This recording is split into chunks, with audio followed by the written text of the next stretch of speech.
Interview हमारे पास formal conversation होती है दो लोगों के दरमियान, जिसमें एक इंटरव्यूअर और सेकंड इंटरव्यू भी इन्वॉल्व होता है। इंटरव्यूअर वो होता है जो आपसे क्वेश्चंस करता है, आपका इंटरव्यू लेता है, और इंटरव्यू भी वो होता है उन क्वेश्चंस का आंसर करता है और इंटरव्यू देता है। इंटरव्यूअर जब आपसे कुछ क्वेश्चंस करता है और आपने उन क्वेश्चंस का आंसर करना होता है, तो आपके आंसर से आपकी क्वालिफिकेशन, आपके कॉन्फिडेंट, आपकी कुछ एबिलिटीज़, आपके स्किल्स का पता चलता है, और ये पता चलता है कि क्या आप इस रोल या जॉब के लिए सूटेबल हैं या नहीं हैं। जब कोई भी स्टूडेंट अपनी एजुकेशन या स्टडी को कंप्लीट कर लेता है, तो वो अपने फ्यूचर में कोई कुछ एक्सपीरियंस के लिए कोई जॉब करता है, तो किसी ऑर्गेनाइजेशन या कंपनी में जब अप्लाई करता है, तो इस तरह उसका सेम इंटरव्यू होता है। इंटरव्यूअर उनसे कुछ क्वेश्चंस करते हैं और आपने उन क्वेश्चंस का आंसर करना होता है। अगर आपके आंसर बिल्कुल ठीक हैं तो आप सिलेक्ट हो जाते हैं, अगर आंसर नहीं ठीक तो आप रिजेक्ट हो जाते हैं और नेक्स्ट किसी दूसरी कंपनी में आप दोबारा से अप्लाई कर देते हैं। इंटरव्यू की बहुत ज़्यादा टाइप्स हैं, जैसे कि face to face interview, phone interview, panel interview, behaviour interview, exit interview, उसके बाद टेक्निकल इंटरव्यू, जो कि नेक्स्ट स्लाइड में एक्सप्लेन किया जाएगा। इंटरव्यू में कुछ इंटरव्यू एथिक्स को फॉलो करना पड़ता है, जैसे कि respect and professionalism. Her candidate को रिस्पेक्ट के साथ ट्रीट करना चाहिए, चाहे उसकी कुछ भी आउटकम हो, चाहे उसकी सिलेक्शन हो या ना हो। हर पर्सन अपना टाइम इंटरव्यू के लिए इन्वेस्ट करता है, तो हमारी सबसे पहले एथिकल रिस्पॉन्सिबिलिटी यही है कि हम उन्हें रिस्पेक्ट के साथ और प्रोफेशनलिज्म के साथ ट्रीट करें। इसके लिए ऐसा करने से आपके लिए एक पॉजिटिव इन्वायरमेंट क्रिएट होता है। Honesty and transparency. Honesty and transparency में जॉब रोल, कंपनी और सिलेक्शन प्रोसेस में आपने कैंडिडेट को एक्यूरेट इन्फॉर्मेशन प्रोवाइड करनी होती है, ताकि कैंडिडेट को पता हो कि जिस कंपनी में उसने अप्लाई किया वो जॉब इंटेल कर सकता है या नहीं, उस कंपनी का कल्चर किस तरह का है और इसमें सिलेक्शन प्रोसेस कैसे होगा। Fairness and equality. Fairness equality में आपने सब कैंडिडेट को इक्वल अपॉर्चुनिटीज़ देनी होती हैं। आपका डिसीजन मेरिट पर, क्वालिफिकेशन पर और जॉब रिलेटेड क्राइटेरिया पर होना चाहिए। आपको इसमें आपने अवॉइड करना होता है डिस्क्रिमिनेशन को। मतलब जब भी कोई कैंडिडेट आपके पास इंटरव्यू के लिए आता है, तो आपने उसे एक्सपीरियंस के बेस पर रिजेक्ट नहीं करना। आप ये नहीं कह सकते कि आपके पास एक्सपीरियंस नहीं है तो हम आपको रिजेक्ट करें, आप इस कंपनी में काम नहीं कर सकते। शायद उसके पास एक्सपीरियंस वाले बंदे से ज़्यादा वो अच्छा काम कर सकता हो, तो हर कैंडिडेट को इक्वल अपॉर्चुनिटी मिल चाहिए। उनकी एबिलिटीज़ और स्किल्स को एवेल्यूएट करना चाहिए। उनकी परफॉर्मेंस के बेस के ऊपर उन्हें एक अच्छा डिसीजन हम ले सकते हैं। उनकी परफॉर्मेंस के बेस के ऊपर हम डिसीजन लें कि वो सिलेक्ट हो सकता है या नहीं हो सकता।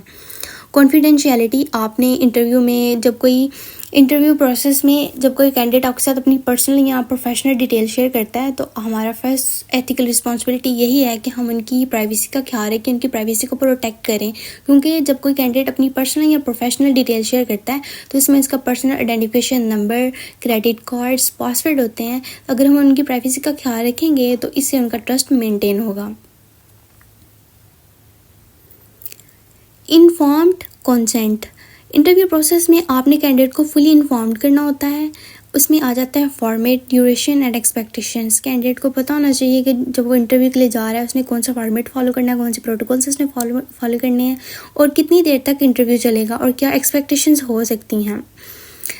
Feedback and communication. इंटरव्यूअर को अपने कैंडिडेट के साथ एक कंस्ट्रक्टिव फीडबैक शेयर करना चाहिए, हेल्पफुल सजेशंस देनी चाहिए, ना कि उन्हें रिजेक्ट कर देना चाहिए। उन्हें जो कोई भी गलती है उसको हाईलाइट करें, अपने कैंडिडेट को बताएं कि आपने इस एरिया को इम्प्रूव करना है, और आप इससे उनकी स्किल्स भी इन्हेंस होंगी, और ये कैंडिडेट के लिए पॉजिटिव एक्सपीरियंस रहता है।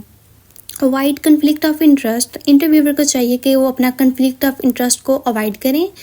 जब कोई इंटरव्यूअर का कन्फ्लिक्ट ऑफ इंटरेस्ट उनकी पोटेंशियल डिसीजन मेकिंग पर अफेक्ट कर सकता है, तो इससे आपकी जो इंटरव्यू होता है उसकी इंटीग्रिटी जो है कंप्रोमाइज़ होती है। कन्फ्लिक्ट ऑफ इंटरेस्ट में आपको आ सकता है कि फाइनेंशियल इंटरेस्ट, पर्सनल कोई इंटरेस्ट है, तो इंटरव्यू प्रोसेस में आपने अपने कन्फ्लिक्ट ऑफ इंटरेस्ट को अवॉइड करना होता है।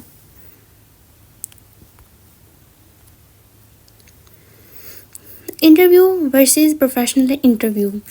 इंटरव्यू हमारे पास एक कन्वर्सेशन होती है, मीटिंग होती है, इनफॉर्मल हमारे पास इंटरेक्शन होती है। लेकिन प्रोफेशनल इंटरव्यू हमारे पास एक फॉर्मल इंटरेक्शन होती है प्रोफेशनल सेटिंग में, और इसमें ऐसे कैंडिडेट को हायर किया जाता है जो कि किसी जॉब के लिए सूटेबल हैं प्रोफेशनल कॉन्टेक्स्ट में।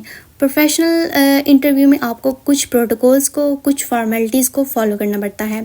प्रोफेशनल इंटरव्यू हमारे पास होते हैं किसी जॉब के लिए, जैसे कि CSS का इंटरव्यू जो होता है वो हमारे पास एक प्रोफेशनल इंटरव्यू है। हमें इसमें फॉर्मल इंस्ट्रक्शन को फॉलो करना पड़ता है स्ट्रक्चर मैनर में। लेकिन जो इंटरव्यू है वो हमारे पास ऐसे कैजुअल किसी पार्क में मीटिंग हो सकती है, जैसे हम किसी दोस्त से रिलैक्स होकर बात कर रहे हैं।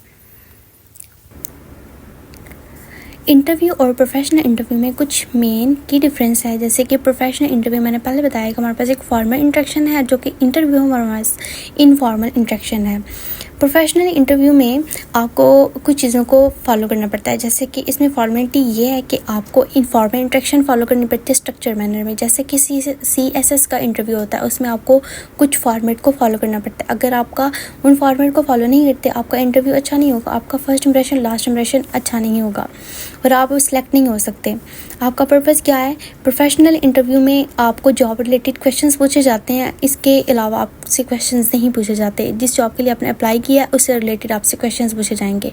प्रोफेशनल इंटरव्यू किसी ऑफिस या कॉन्फ्रेंस रूम में होता है, ये किसी स्पेसिफिक जगह पे होता है, किसी ऐसी ही जगह पे नहीं होता। ये किसी ऑफिस में होगा या कॉन्फ्रेंस रूम में होगा। प्रोफेशनल इंटरव्यू में आपको एक स्ट्रक्चर फॉर्मेट या प्री डिफाइंड फॉर्मेट फॉलो करना पड़ता है। अगर आप वो फॉर्मेट को पहले बताया कि आप उस फॉर्मेट को फॉलो नहीं करेंगे तो आपका फर्स्ट इंप्रेशन लास्ट इंप्रेशन तो एक तो अच्छा नहीं होगा। आप फॉर्मेट को फॉलो नहीं करेंगे तो आपको वो जॉब में सेलेक्ट नहीं करेंगे। इससे आपका एक बैड एक्सपीरियंस होगा कि अगर आपने वो फॉर्मेट फॉलो नहीं किया तो आप नेक्स्ट जॉब में भी उनके कुछ रूल्स को फॉलो नहीं करेंगे। प्रोफेशनल इंटरव्यू में एक या एक से ज़्यादा इंटरव्यूअर होता है और एक कैंडिडेट होता है। CSS के इंटरव्यू में एक कैंडिडेट होता है और एक या एक से ज़्यादा इंटरव्यूअर्स होते हैं, जो कि आपसे क्वेश्चंस पूछते हैं और सब क्वेश्चंस का आपने आंसर करना होता है, लेकिन डिसीजन एक ही होता है। लेकिन इंटरव्यू जो होता है हमारे पास इनफॉर्मल इंटरेक्शन होती है। इसमें कोई आपको प्री डिफाइंड फॉर्मेट फॉलो नहीं करना पड़ता। आपकी मीटिंग्स होती हैं, आपके फ़ोन पे इंटरव्यू हो सकता है और आपको किसी भी कैफ़े या किसी पार्क में आप एज मीटिंग दोस्तों जैसे रिलैक्स होकर बात कर सकते हैं। आपको कोई फॉर्मेट फॉलो नहीं करना पड़ता।